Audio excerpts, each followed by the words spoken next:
माधव कुंज बिहारी जय गोपी जन वल्लभा गिरिवरधारी यशोदानंदन व्रज जन रंजन यशोदानंदन व्रज जन रंजन यमुना तीरावनचारी यमुना तीरावनचारी जय राधा माधव कुंज बिहारी हरे कृष्णा कृष्णा कृष्णा हरे हरे हरे राम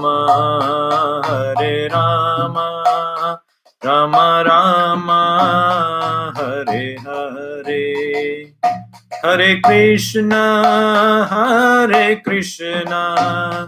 कृष्णा कृष्णा हरे हरे हरे राम राम राम हरे हरे हरे कृष्णा कृष्णा कृष्णा हरे हरे हरे राम राम हरे हरे हरे कृष्णा कृष्णा कृष्णा हरे हरे हरे राम राम हरे हरे हरे कृष्णा कृष्णा कृष्णा हरे हरे हरे राम राम हरे हरे कृष्णा कृष्णा कृष्णा हरे हरे हरे राम राम राम हरे हरे जय कृष्ण बलराम कृष्ण बलराम जय कृष्ण बलराम निताय गौर हरि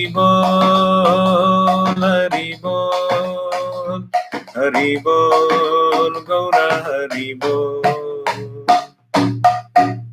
जय श्रील प्रभुपाद की जय, श्री निताय गौरंग की जय, श्री कृष्ण बलराम की जय, निताय गौर प्रेमानंदे हरि हरि बोल। हरे कृष्ण। जय श्रील प्रभुपाद। ओम नमो भगवते वासुदेवाय। ओम नमो भगवते वासुदेवाय। ओम नमो भगवते वासुदेवाय। Hare Krishna. Today we will be reading and discussing from Bhagavad Gita as it is, chapter 9, text 10. Mayadhyakshena prakritihi suyate sacharacharam hetunanena kaunteya jagadvi parivartate. Mayadhyakshena prakritihi suyate sacharacharam hetunanena kaunteya jagadvi parivartate. Translation by Srila Prabhupada. Jai Srila Prabhupada. This material nature is working under my direction, O son of Kunti, and it is producing all moving and unmoving beings. By its rule, this manifestation is created and annihilated again and again. So Krishna is saying, Maya Adhyakshena, by my superintendence, this Prakritihi Suyate, it's manifesting Characharam, moving and unmoving beings. It's created and annihilated again and again. Jagat Viparivartate. By what principle? Hetuna Anena. This principle of my superintendence. The material nature is working under my direction. If you see in the previous verse, Krishna said that Udasinavad Asinam Natumam Karmani Nibadhanti Dhananjaya Udasinavadasinam asaktam teshu karmasu. So Krishna said there that he is unattached and udasina, neutral. And here it is said, Prabhupada says in the purport, it is clearly stated here that the Supreme Lord, although aloof from all the activities of the material world, remains the Supreme Director. The Supreme Lord is the Supreme Will and the background of this material manifestation. But the management is being conducted by material nature. So even though he is aloof, he remains the Supreme Director. His will is the background of this manifestation. But management is being conducted by material nature. Prabhupada, in another place, he gives a wonderful example. Just like this manufacturer of this car, he is not handling this creation by his own hand. He's got money, energy. He pays the mechanical person to create. But ultimately, it is Ford. Ford is not creating everything. Ford's money, Ford's employees, Ford's workers, they are creating. But the name is Ford. Similarly, everything is being created by God. And he has got many working hands. Parasya Shaktir Vividhaiva Shruyate. Multi energies. They are doing like that. But he is supervising. Have you done this? Oh, yes, sir, I have done this. That's all. Go on. So, how can you go beyond your experience? Everything is created. A child may think how this car is created, but it is. Factually, it is created. He cannot imagine how this nice car is created, but it is created. But the Ford is not personally involved. Prabhupada, he says that the Supreme Lord, he just glances and activates material nature and injects the living entities into the womb of material nature. Then, automatically, based on previous desires, the living entities come out in different forms and species. So, just like the Ford is asking his employees or employing people to do it, so Krishna in this Mahavishnu form, he glances over material nature. So there is undoubtedly activity on the part of the Lord, but he has nothing to do with the manifestation of the material world directly. Prabhupada gives yet another wonderful example in the purport. Prabhupada writes, this example is given in the Smriti. When there is a fragrant flower before someone, the fragrance is touched by the smelling power of the person. Yet the smelling and the flower are detached from one another. There is a similar connection between the material world and the Supreme Personality of Godhead. Actually, he has nothing to do with this material world, but he creates by his glance and ordains. So there is this flower, and you are smelling this flower by your smelling power. It is at a certain distance. So this flower itself and your smelling power, they are completely disconnected. So like that, the Lord is involved, but not really attached. He has nothing to do. So the connection between the Lord and material world is like that. And in summary, Prabhupada says in the purport, material nature without the superintendence of the Supreme Personality of Godhead cannot do anything. Yet the Supreme Personality is detached from all material activities. So he is the superintendent, but he is detached. So that is how we should understand how he is the one behind it. At the same time, he is completely detached and neutral. One time during Srila Prabhupada's times, in 1970s, one of his disciples with a scientific background and a very well-known scientifically oriented disciple, Sadaputa Prabhu, he made one scientific presentation and presented to Srila Prabhupada, and that contained some quotes from few scientists. So there was a scientist named Gauss, and Gauss said, quote, "I have succeeded not on account of my painful effort, but by the grace of God. Like a sudden flash of lightning, the riddle happened to be solved.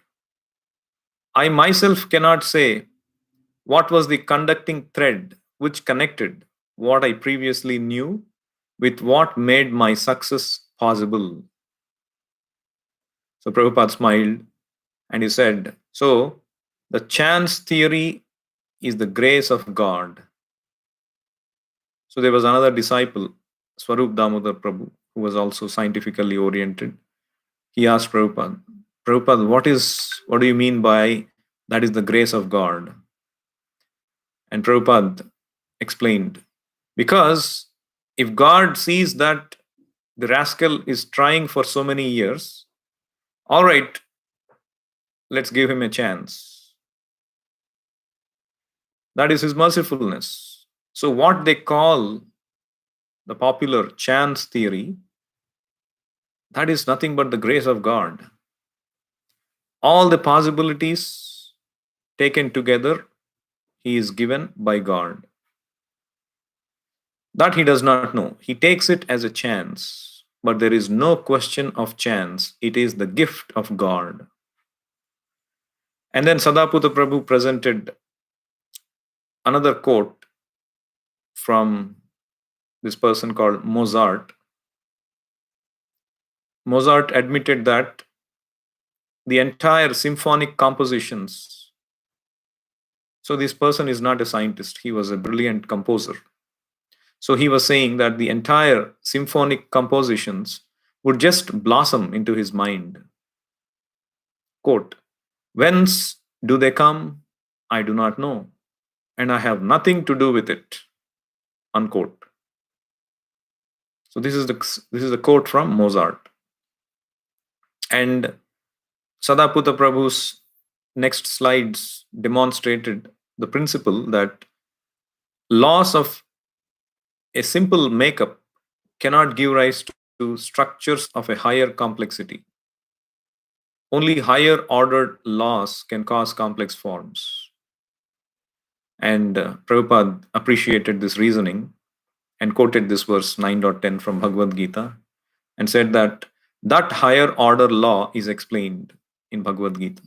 He quoted this verse, "Mayadhyakshena prakritihi suyate sacharacharam hetunanena kaunteya jagat viparivartate."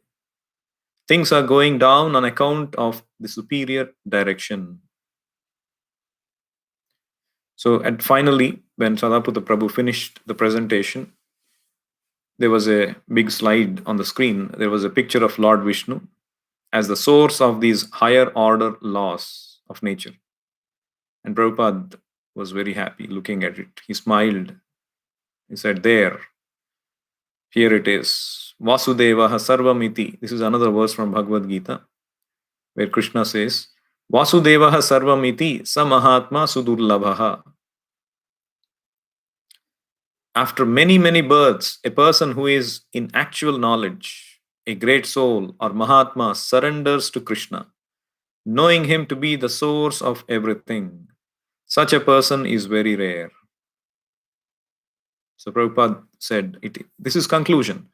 Vasudevaha sarvamiti. So you are considered a Mahatma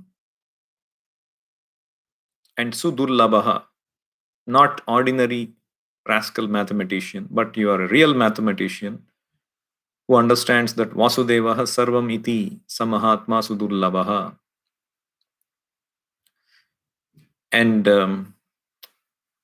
in Brahma Samhita, Lord Brahma himself says, "Srishti sthiti pralaya sadhana shakti reka Chhaye vayasya bhuvanani bibharti durga ichhanurupamapi yasya sacheshtate sa govindamadi purusham tamaham bhajami.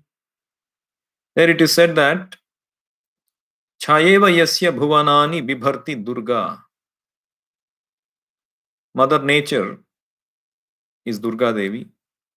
She works as a servant, as a maid servant of Krishna. Just like the chaya, the nature, the shadow follows the person. Similarly, she follows Krishna's orders. And all the demigods who are in charge of this cosmic administrative affairs, they are taking shelter of Krishna for protection, guidance, and maintenance. This cosmic manifestation has hundreds and thousands of responsible demigods working to make sure things are going on the way they are going on. In Nectar of Devotion, Rupa Goswami says that the devotees of the Lord in servitude, there are different devotees of the Lord. One class of devotees who are in Dasya Rasa or servitude. The other class of devotees are in Sakhya Rasa, in friendship. Third class, Vatsalya Rasa, in parenthood. And then Madhurya Rasa, in conjugal love. And the fifth class is Shanta Rasa, neutrality. So if you take this first class, the devotees of the Lord in servitude, Rupa Goswami says that again they are divided into four classes. The first classification is appointed servants, like as Lord Brahma and Lord Shiva, who are appointed to control the material modes of passion and ignorance. That is the first class. The second division is devotees in servitude who are protected by the Lord. The third division is devotees who are always associates of the Lord. And the fourth division is devotees who are simply following in the footsteps of the Lord. So we look at this, the first division, the appointed servants. There is an interesting conversation Rupa Goswami provides in Nectar of Devotion. Who are these appointed servants? In a conversation between Jambavati, one of Krishna's wives, and Kalindi, her friend, Jambavati inquired, "Who is this personality circumambulating our Krishna?" Kalindi replied, "Oh, she is Ambika, the superintendent of all universal affairs." And then Jambavati inquired, "Who is this personality who is trembling at the sight of Krishna?" Kalindi replied, "Oh, he is Lord Shiva." Then Jambavati inquired, "Who is the person offering prayers?" Kalindi replied, "Oh, he is Lord Brahma." Jambavati then asked, "Who is that person who has fallen on the ground and is offering respect to Krishna?" Kalindi replied, "He is Indra, the king of heaven." Jambavati next inquired, "Who is this person who has come with the demigods and is laughing with them?" Kalindi replied, "Oh, he is my elder brother, Yamaraja, the superintendent of death." So this conversation offers a description of all the demigods, including Yamaraja, who are engaged in services appointed by the Lord. They are called Adhikrita Devata, or demigods appointed to particular types of departmental service. So only a devotee can see that Krishna is the background of everything. An atheist will ask, "Show me God." That is why Bhagavad Gita is meant for a devotee. Of course, you can see God, provided you take the method and practice, and you can see for yourself, making progress. And eventually you can see God. But first, you have to accept the process. But if one, without understanding, without being ready challenges, then Bhagavad Gita will not be much use for him. That is why Krishna says Bhagavad Gita is especially meant for a devotee. An atheist cannot get benefit from Krishna and Bhagavad Gita. There was one devotee who was sharing his memory how he was an atheist initially and was scientifically oriented. He was reading these communist books, and when he was young, when many boys and girls wanted to revolt against traditions and norms, so he was no exception. So he was, in fact, more revolutionary than his classmates. And these communist books only made things worse. Those books basically said that the capitalists, they deceive people in the name of God and religion. And these communist books explained how the solar system was created and how our blue planet Earth and other planets were created from the sun some billions of years ago, quite opposing to the popular belief told in scriptures that God created everything. So he was reading all these things, and as a result, he became an atheist in his early age. And then he continued his pushing further his agenda. But gradually, he could feel one thing inside him. As much as he was trying to know more and more to disprove God, he was seeing that there were similar problems and fundamental limitations the scientists can never resolve. For instance, the scientists, they say that the universe was created from a Big Bang. They have tried to describe all the states of the universe just after the Big Bang and up till the present time. They say that the space-time fabric, as they say now, was created from the Big Bang, and that it is still expanding today. They have tried to show how the many kinds of particles and subparticles were created at that very stage of the universe, and how this is super fine-tuned universe, so fine-tuned that the odds of such fine-tuning are literally impossible. Some ridiculously low probability. So this super fine-tuned universe came to be what it is now. But surprisingly, no scientist can say why the Big Bang occurred and why it happened about 15 billion years ago rather than earlier or later. And finally, where did that singularity or the thing that exploded to become the Big Bang get its mass of infinite density? So the scientists cannot answer these fundamental questions. Rather, they can only suggest possibilities and promote their own opinions. So he was having this in the back of his mind. So he finally concluded that. So it seemed that the scientists themselves believe in something that they don't know at all. In the name of science, they are also promoting their beliefs, and that is wrong. He read a book written by Stephen Hawking, the famous scientist, A Brief History of Time, and where he said, this was way back in 1980, he said that there would be something called a grand unified theory that might be discovered in 20 years.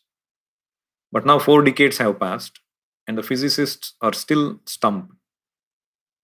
So in this way, he was having these confusions in mind, and suddenly there was a storm inside his brain.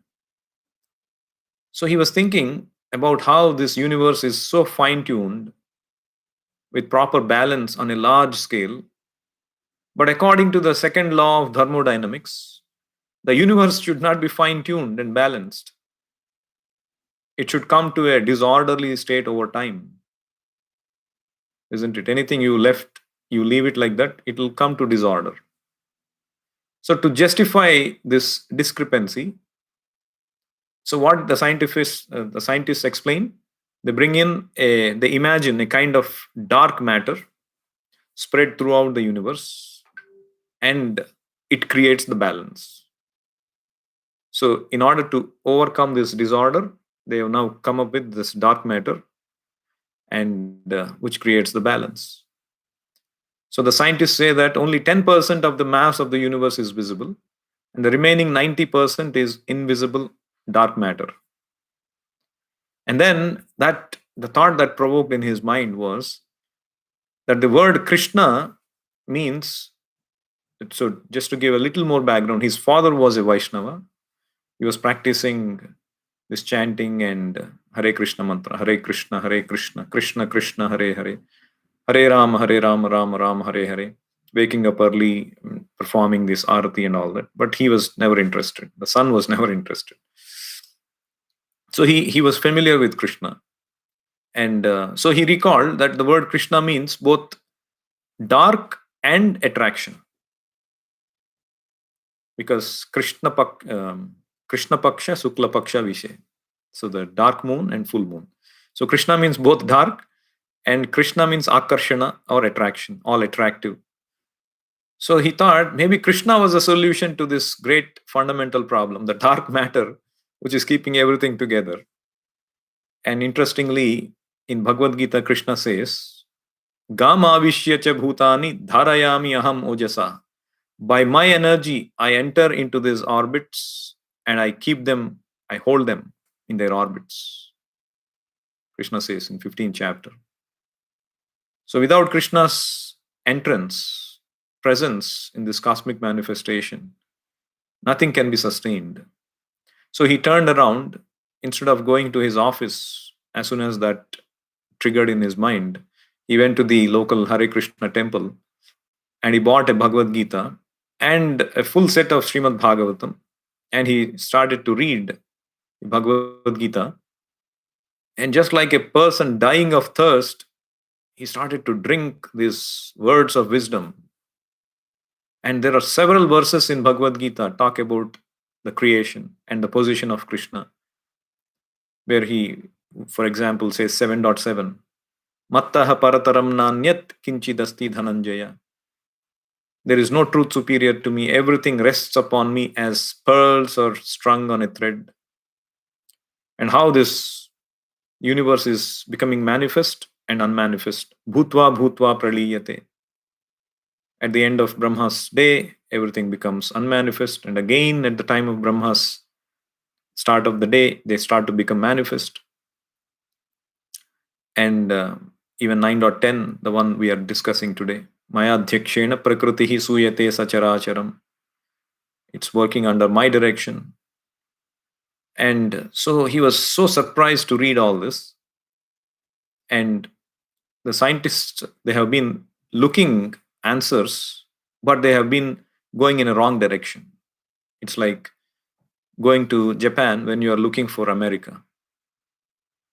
So he quite figured out, he understood that this is the missing puzzle, missing piece in the puzzle that he was having in his mind. So without any delay, he turned away from atheism and he became a devotee. And he started to practice Krishna consciousness. The instruction of Krishna, final instruction of Krishna is always think of me, engage your mind always thinking of me. Manmana bhava mad bhakto, madhyaji mam namaskuru, mame vaishyasi satyam te pratijane priyosi me.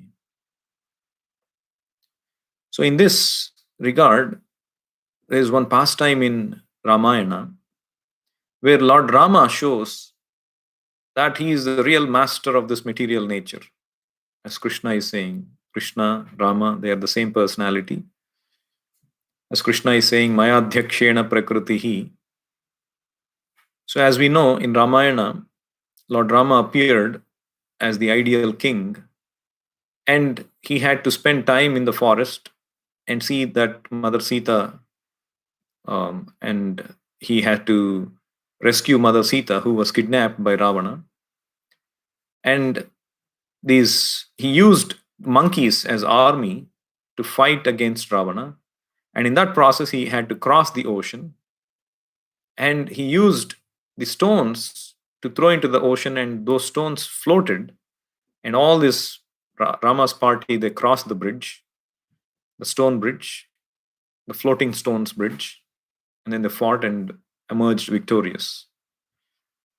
So this is the popular pastime of Lord Sri Rama.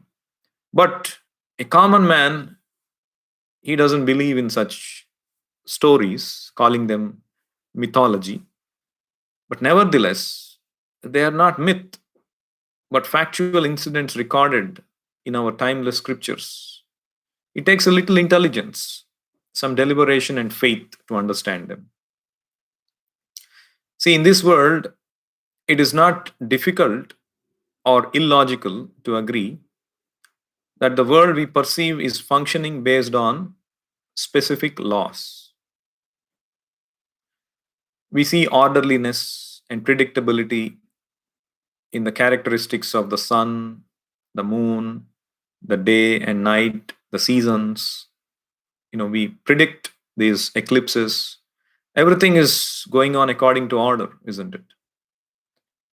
But the moment there is a law that is working, there has to be a lawmaker. How this system, anything that works according to a system, somebody has to maintain it. So, by whose power and organization is the nature functioning in such a systematic manner? This is logic, isn't it? We have never seen anything which is functioning so systematically. There is nobody behind. Somebody has to administer it. So, any rational person would agree that there is a being, a controller, a maintainer who is making all this happen, and that person is God. So God exercises his omnipotence in exhibiting his pastimes, his forms, his holy name. Even though he resides in his eternal abode in the spiritual sky, he descends in this world in various forms like Rama, Narasimha, Varaha, Krishna himself comes. So there are multiple purposes for his descent, primarily two: to protect the righteous and to punish the mischievous. Paritranaya sadhunam, vinashaya cha dushkrutam, and to establish dharma samsthapanardhaya, right religion. So Srimad Bhagavatam explains that this material universe was formed with the basic ingredients like earth, water, air, fire, ether, and so on, that emanated from the body of Lord Mahavishnu.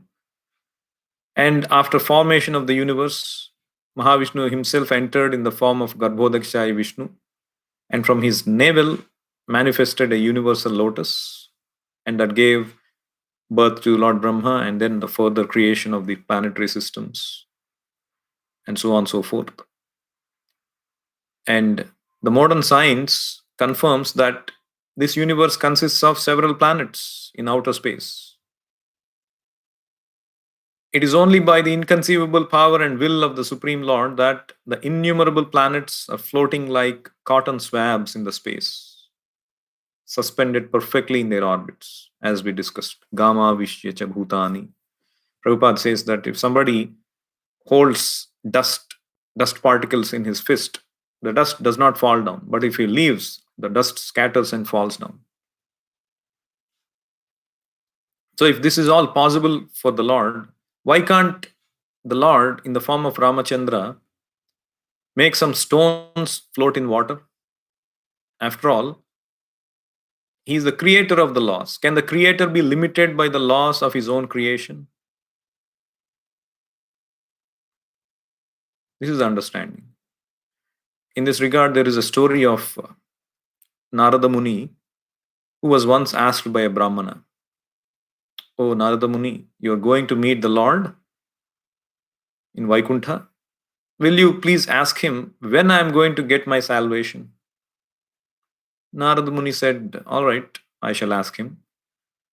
As Narada Muni proceeded, he met a cobbler who was sitting under a tree mending shoes, and the cobbler similarly asked Narada, Oh, you're going to see Vaikuntha Narayana? Will you please inquire of him when my salvation will come? When Narada Muni went to the Vaikuntha planets, he fulfilled their request and asked Narayana about the salvation of the Brahmana and the cobbler. And Narayana replied, interestingly, you see, after leaving this body, the cobbler shall come here to me. And that surprised Narada Muni. Oh, what about the Brahmana? Oh, he'll have to remain there for a number of births. I do not know when he is coming. And Narada Muni was astonished.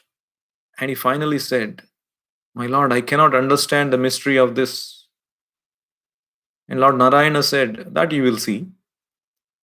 What you do, when they ask you what I am doing in my abode, tell them that I am threading the eye of a needle with an elephant. This needle, small eye, I am threading with an elephant. And Narada Muni returned to earth and approached the Brahmana. And the Brahmana said, oh, you've seen the Lord, what was he doing? And Narada Muni said, oh, he was threading an elephant through the eye of a needle. Narada Muni said. And the Brahmana said, oh, come on, I don't believe in that kind of stories. You got to be realistic. And Narada Muni could immediately understand that the man had no faith and he was simply a reader of books. And then Narada Muni left and went to the cobbler, who asked him, oh, have you seen the Lord? What was he doing? Oh, Narada Muni said, he was threading an elephant through the eye of a needle. And the cobbler began to weep. Oh, my Lord is so wonderful. He can do anything. And Narada Muni, he was so thrilled to see this devotee. And he asked him, hey, do you really believe that the Lord can push an elephant through the eye of a needle? And the cobbler said, why not? Of course I believe it. You see, I'm sitting under this banyan tree, and you can see so many fruits are falling daily. And in each of them, there are so many seeds. And in each of the seeds, there is a big banyan tree like this one. And so if within a small seed, there can be a big tree like this, is it difficult for the Lord to push an elephant through the eye of a needle? So Narada Muni was so amazed to hear his realization. Of course, this story, the cobbler could have been a Brahmana and the Brahmana could have been a cobbler. But this is just to show that irrespective of your standing, this is not to show that somebody is all Brahmanas are bad and all cobblers are great. This is just to show that it is not your material qualification that matters. It's your faith in Krishna, in Narayana, in the Lord's creation that matters. This is logical understanding. Once you go through Bhagavad Gita and start to live a life as prescribed by Krishna, one starts to see things manifest before them. Otherwise, it will remain elusive. Naham prakashaha sarvasya yogamaya samavrutaha. So these scientists may think that the planets are being held in space simply by nature or miraculously or whatever it is. They'll invent all kinds of forces. But ultimately, who is creating these forces? There has to be a spirit spark behind anything material. Nothing material can exist by itself.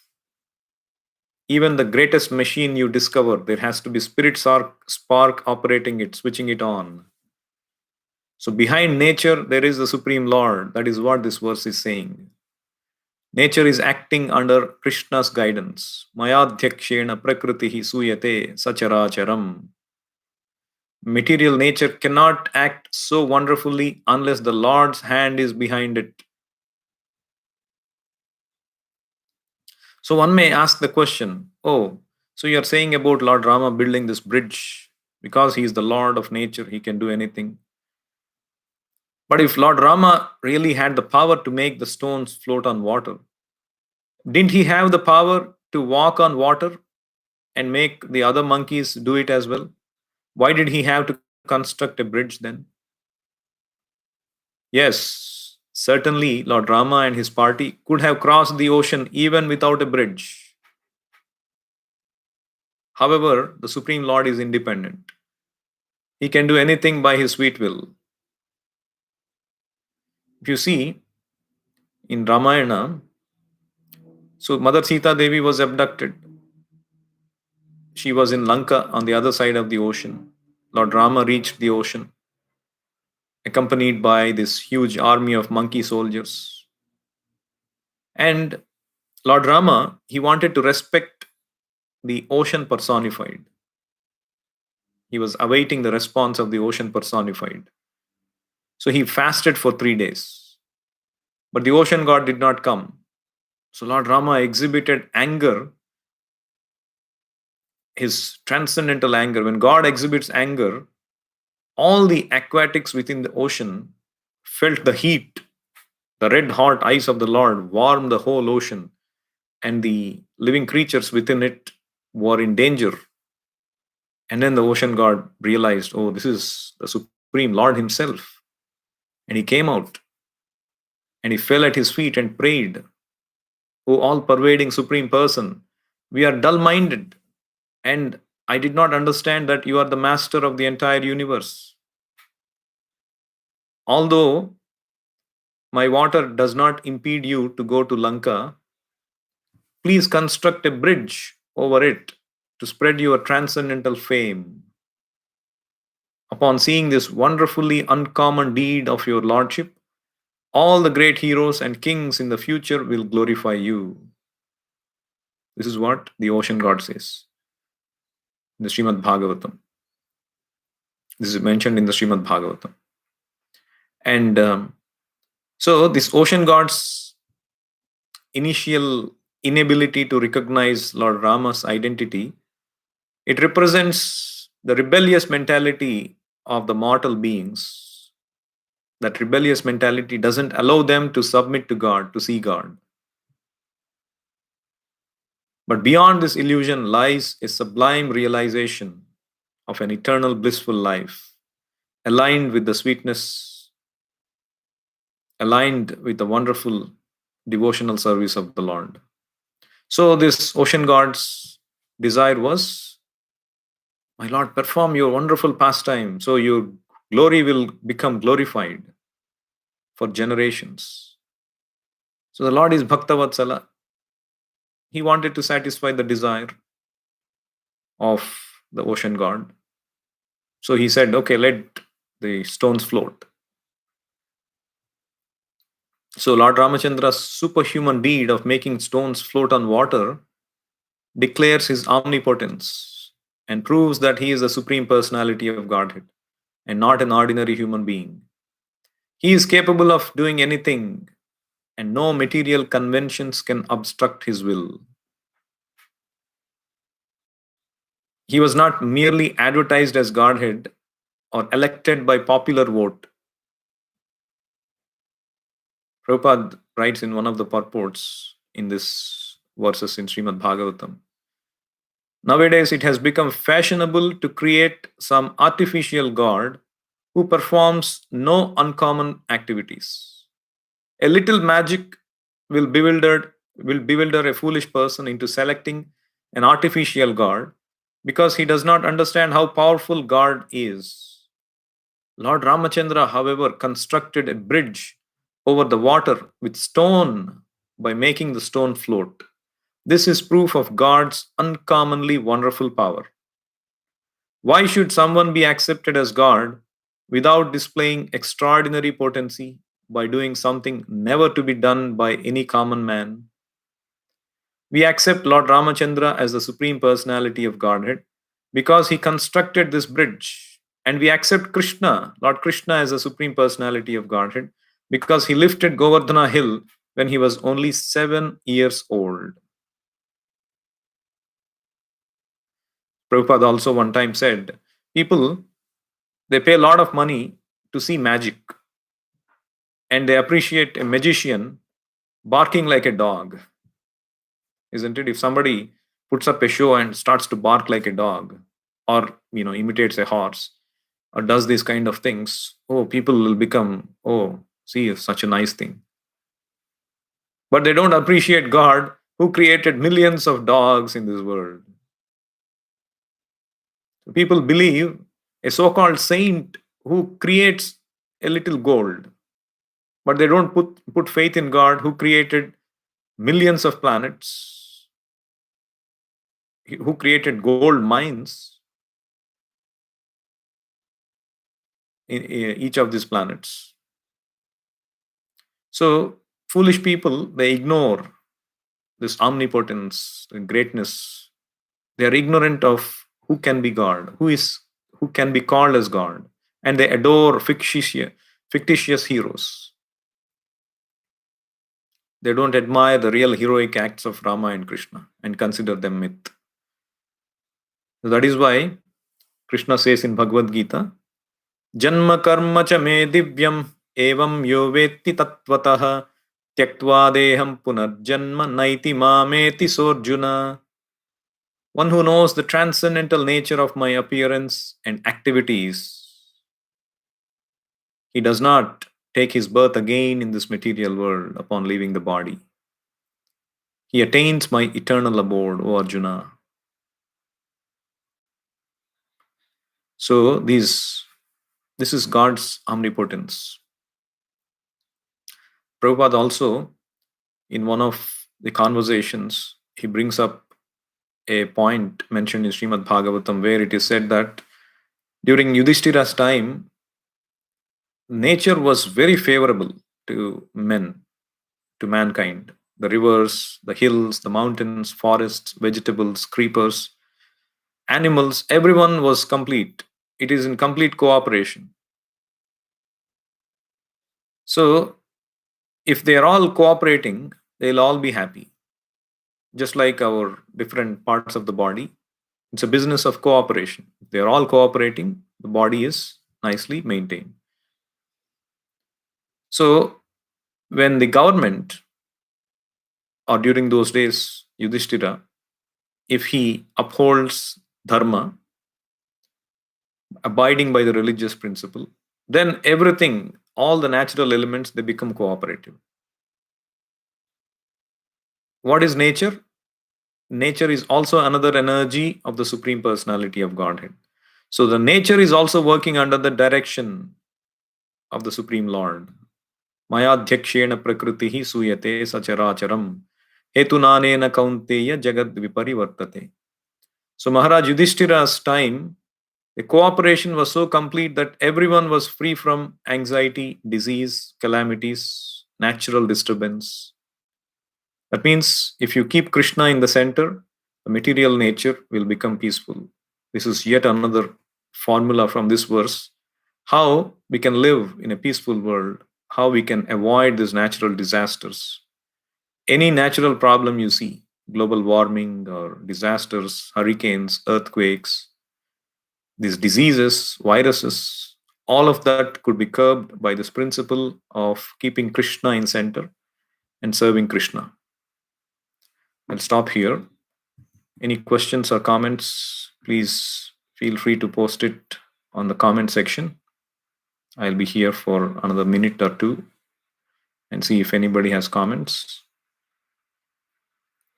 Hare Krishna,